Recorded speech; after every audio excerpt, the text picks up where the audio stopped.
I'm very glad to be welcoming to WPKN guitarist, educator, Brazilian music specialist Joe Carter. Joe will be joining us in the studio here. But before we start speaking with Joe, I thought we should open with one of the great masters of Brazilian music and internationally acclaimed, and possibly one of the few pieces of Brazilian music you may be familiar with. And that is the composer Antonio Carlos Jobim and his internationally acclaimed Girl from Ipanema, performed here in the classic recording with vocalist Astrid Gilberto and tenor saxophonist Stan Getz.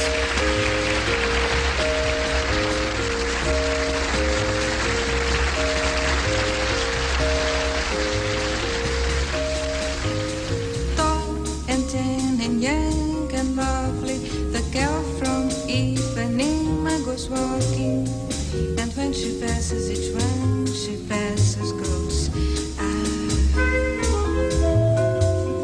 When she walks, she's like a samba that swings so cool and sways so gently that when she passes, each one she passes goes.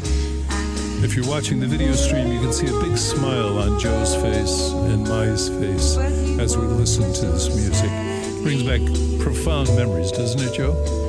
How can he tell her he loves her?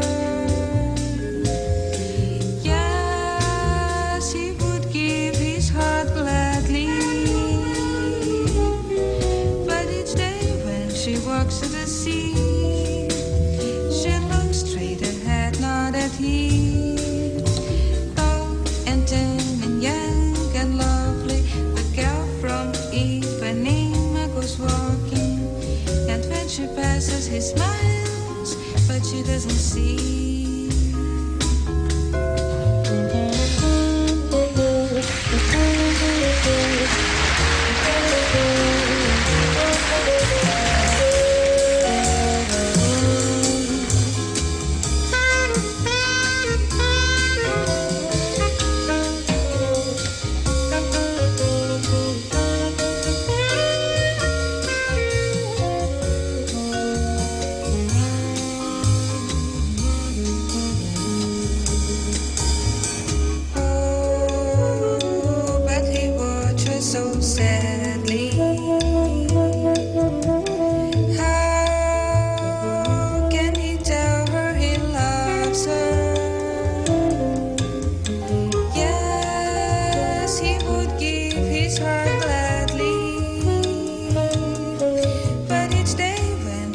To the sea, she looks straight ahead, not at him.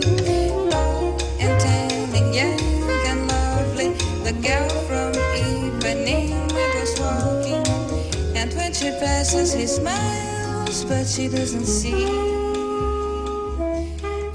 Joe, one of those songs that we could probably listen to in eternity, right? Absolutely, but I must correct you if I could be so presumptuous. Absolutely. That is not the classic version, Getz Gilberto. That, I believe, is Getz a Go-Go, which is a live version a couple of years after the original recording. And João Gilberto is not on that recording playing the guitar, but instead Gary Burton is playing the vibes. And it just shows how Americans had assimilated that music, because everyone sounds great, but it's an all-American band except for Astrid singing the vocals. Yeah. But, it's her, that voice, and the pronunciation of the words that are just classic.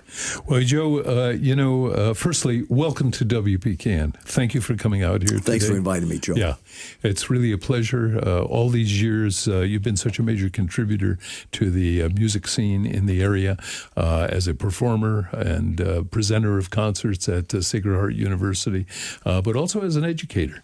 And I thank you for that and all the work that you've been doing. And that goes right back to you, Joe, all the work that you've done in the area and through all the years. Thank you. Thank you. I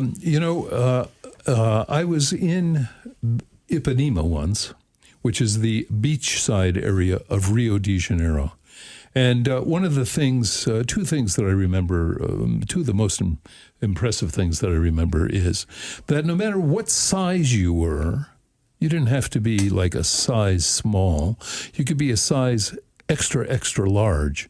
You still wore a bikini on the beach at Ipanema. Everybody had bikinis on. But the other thing I remember, Joe, was walking in, I think it was 1 block or 2 blocks from the beach, and sitting at the bar where Antonio Carlos Jobim wrote The Girl from Ipanema. And I'll tell you, with the breeze coming across there, with the people floating by, with the ambience, I had my sense that this piece could never have been written anyplace else. It was just like the perfect place to compose this. And that's so reflective about how musicians work, that they're in touch with what's happening in their culture. Absolutely. If you had to make up a story behind the song, that would be a great story to make up how these two guys, Jobim and Vinicius de Moraes, enjoying the fruits of their work, especially in the movie, composing the music for the movie Orfeo Negro. They now have a few dollars, and their afternoons are spent having cocktails at that bar right on the water, and this girl walks by, and next thing somebody writes words, somebody writes music.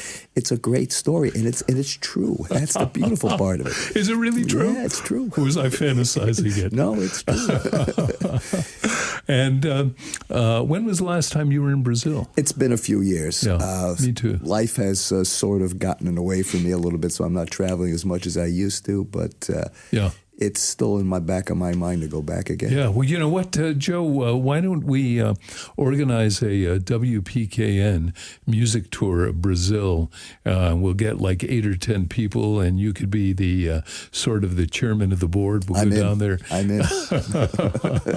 And we'll have to go to Rio and Salvador, right? Exactly. How's that? And exactly, the two perfect spots. Perfect. You know, I think it's important for our listeners to have some context about the musicians that I meet with, where they came from, how they got hooked on music. Might you tell our listeners a little bit about your early years and how you got involved in music, please?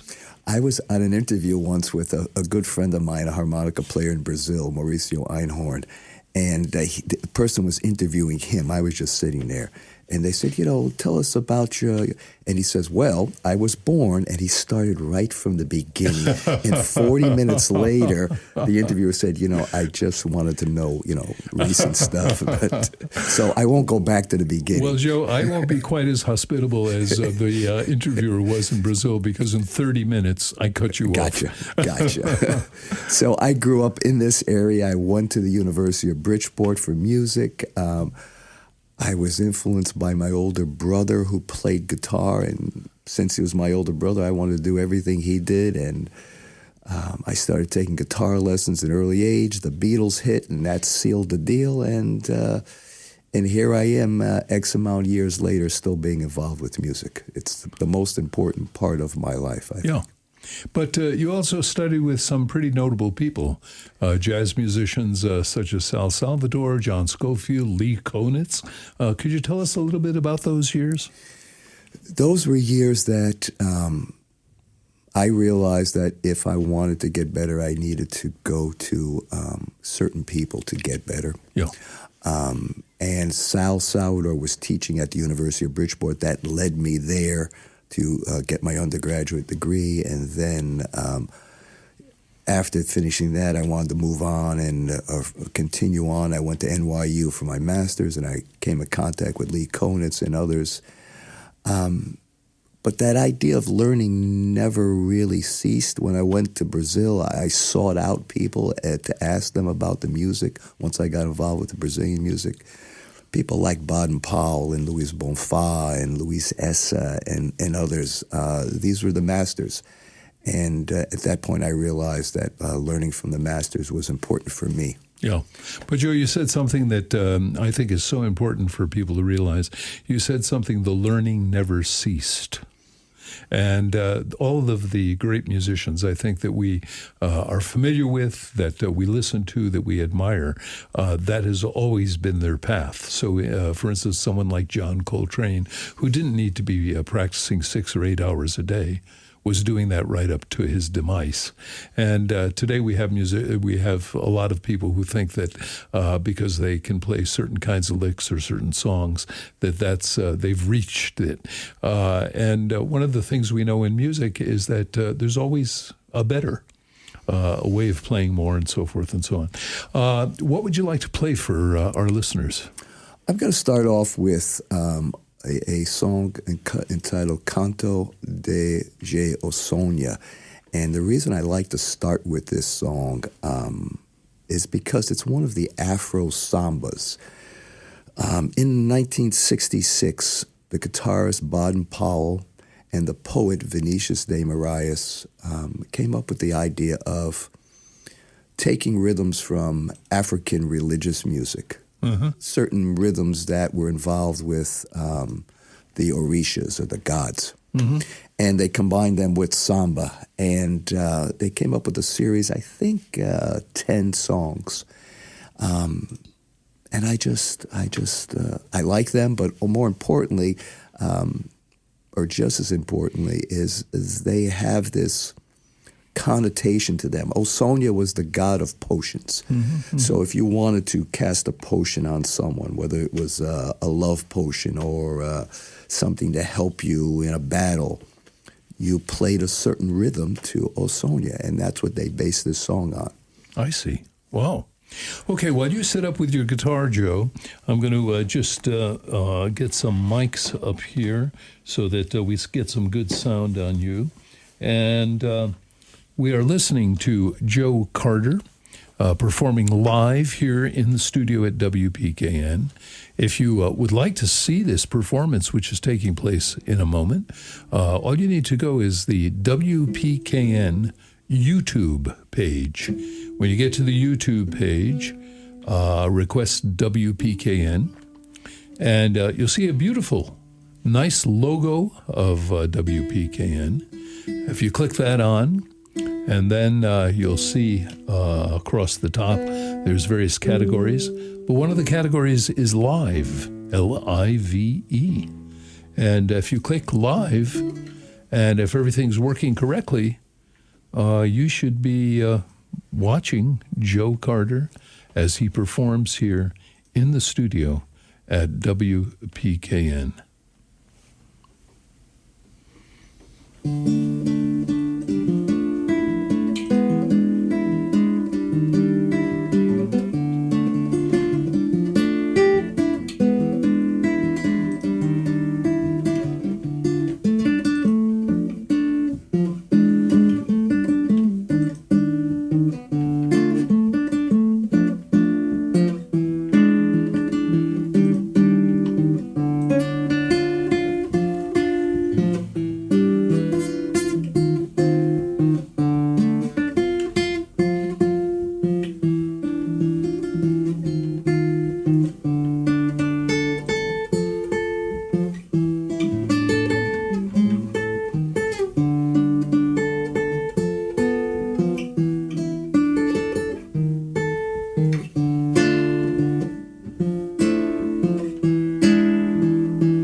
Thank you, Joe. Thank you so much.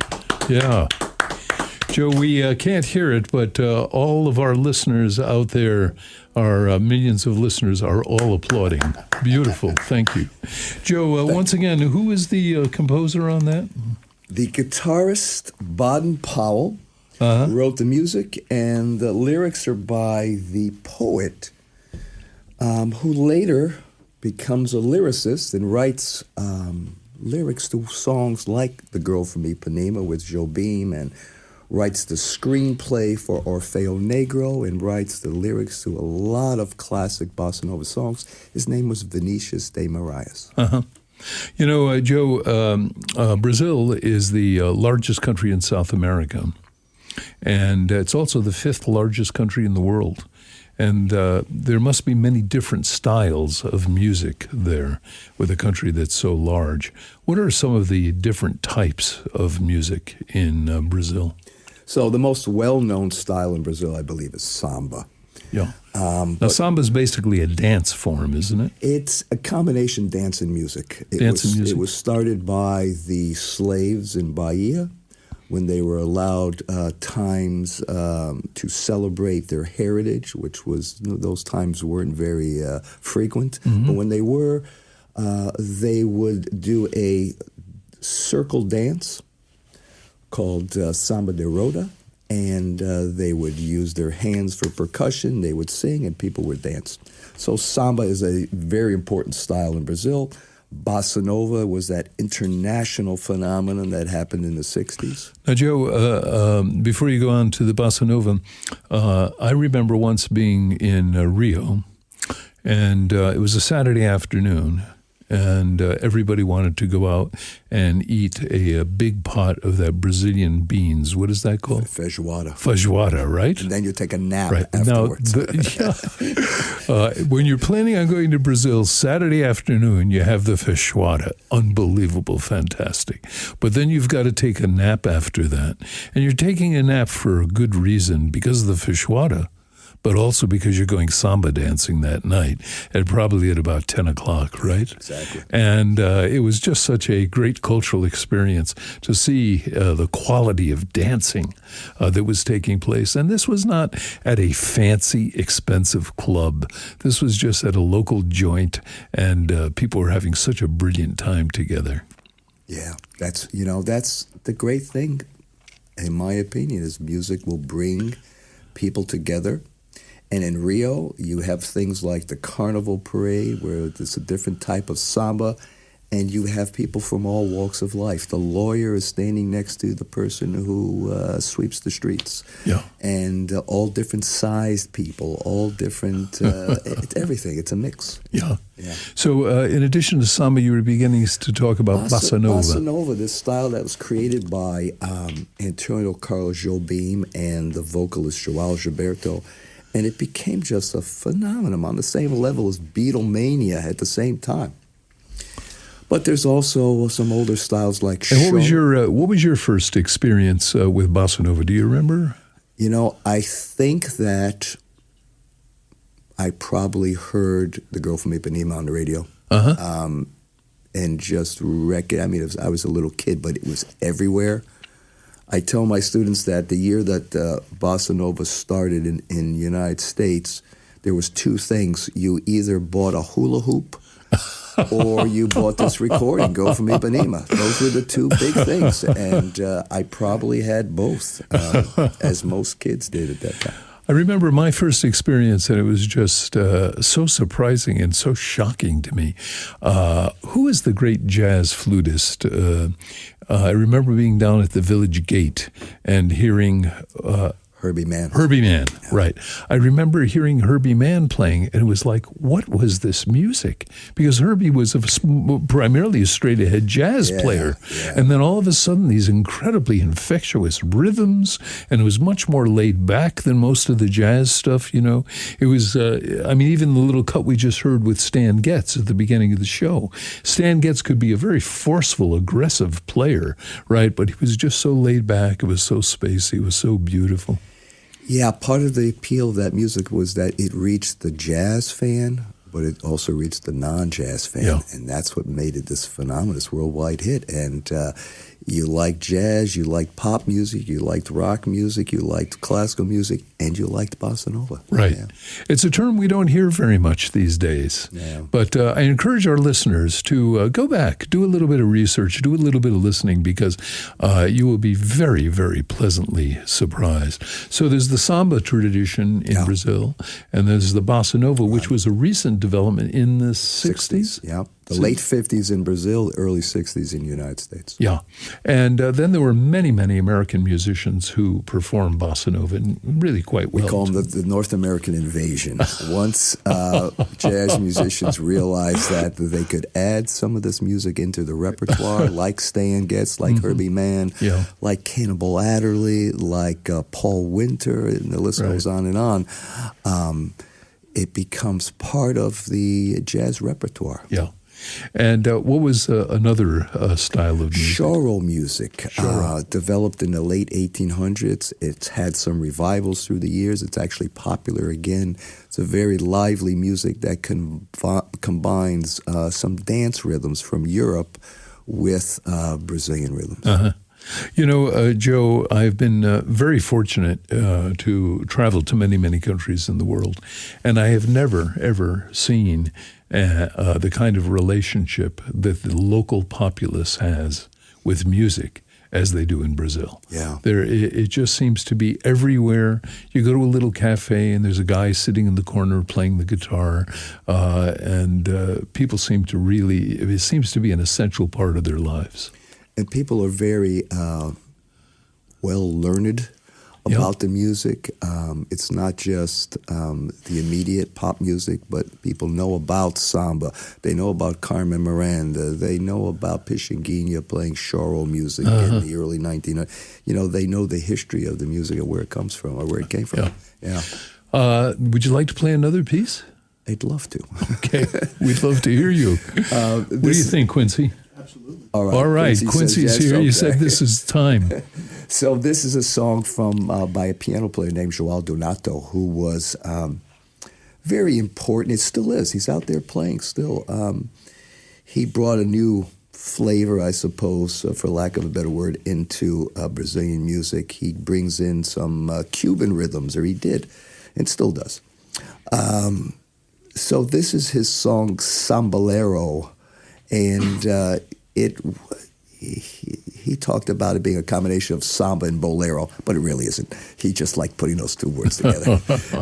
Piano players have always been important to me as a guitar player. I'm always trying to figure out, you know, what they do on piano and how could I do it on the guitar with its limitations. Yeah.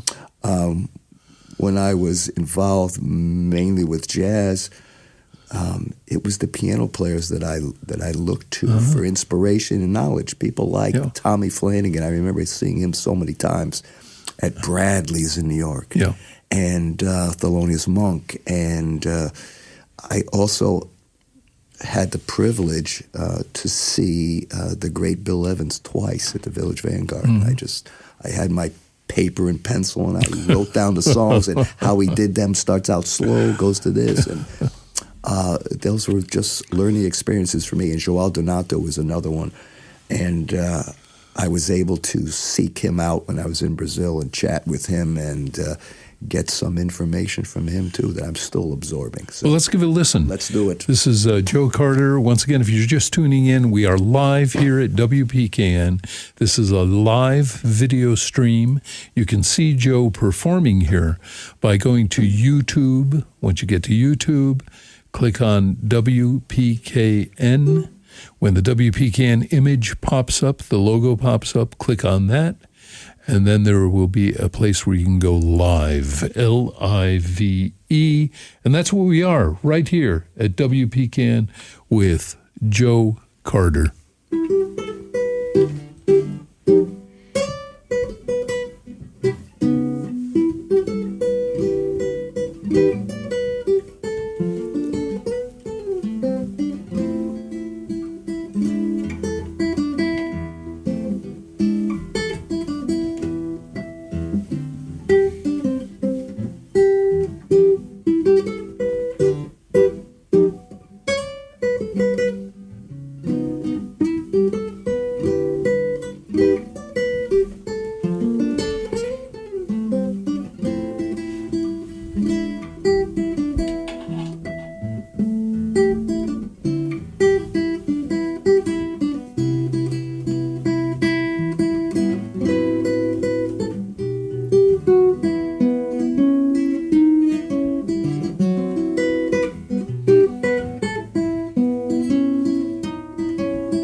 of course, the phone rings just as we're ready to thank Joe Carter for that performance. Thank you so much, Joe.